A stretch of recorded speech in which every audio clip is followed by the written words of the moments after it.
evaluate him, but Father Matthias had refused to leave the church. He'd barricaded himself in the rectory for 3 days.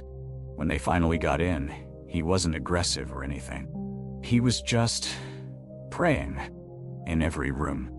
The evaluation concluded he was having a mental health crisis, probably a breakdown. They told him to take a leave of absence. He refused. Carol said the bishop had visited personally. Even he couldn't convince Matthias to step down. So they left him there, with the understanding that he'd seek professional help. This was in early 2019. The church put him on limited duties. My curiosity got the better of me. I drove out to St. Catherine's on a weekday afternoon. I wanted to see if he was actually there. The church was open. A few elderly women were doing Stations of the Cross near the front. I walked toward the rectory. A young priest I didn't recognize, Father Tom, according to his nameplate, was in the office doing paperwork. I asked about Father Matthias in a casual way, said I'd noticed he seemed stressed at his last sermon. Father Tom's expression changed immediately. He said Matthias wasn't available for visitors. I asked if he was okay. Father Tom didn't answer directly. He just said, "He's praying. He's always praying now." The way he said it wasn't said with concern or sadness. It was said like someone describing a fixed fact. Like how you'd say the sun rises in the east. Fatalistic. I left. But I kept thinking about it. 2 months went by. I didn't go back. Then one evening I got a call from my sister. She'd gone to church that Sunday for Mass. Father Matthias had been there. He looked worse. Gaunt, dark circles under his eyes.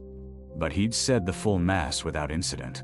Except at the very end, during the final blessing, he'd continued blessing people long after the service ended. People were leaving, confused, but he kept his hand raised, kept moving his lips, kept blessing the empty church. Someone finally asked Father Tom to stop him. Father Tom said Father Matthias had been standing there at the altar for another 15 minutes after that, hands still raised, still moving his lips silently. I called the church again. I asked Carol directly, was he still there? She said yes. I asked if anyone had actually gotten him psychiatric help. She didn't answer. I asked if the diocese was going to do anything. She said she didn't know, that it was above her pay grade. Here's where it gets worse.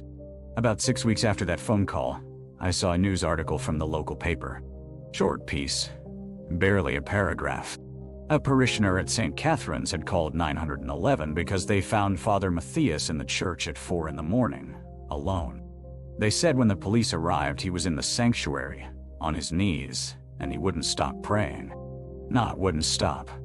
Couldn't stop. His lips were moving continuously. When they tried to get him to come with them, his voice didn't even change pace. He just kept praying. The article said he'd been taken for a psychiatric evaluation. That was the last public mention of it. I tried calling the church. Carol no longer worked there. A new receptionist said she had no information about Father Matthias. I called the diocese directly. I got transferred 3 times and eventually reached a Monsignor who simply told me that the situation was being handled and that no further comment would be made. I did something I'm not proud of. I looked up Father Matthias's home address using a reverse phone directory. I drove out there. It was a small house about 5 miles from the church, neat, ordinary. There was a car in the driveway, lights on inside. I didn't go to the door. I just sat in my car for 10 minutes, feeling like I was doing something wrong, and then I left. But I couldn't leave it alone. I kept searching online. There was nothing about Father Matthias in the news. Nothing on the diocesan website. It was like after that one article, he'd completely disappeared from any public record. 3 months later, my sister texted me. She'd gone back to St. Catherine's. Father Matthias was saying Mass again.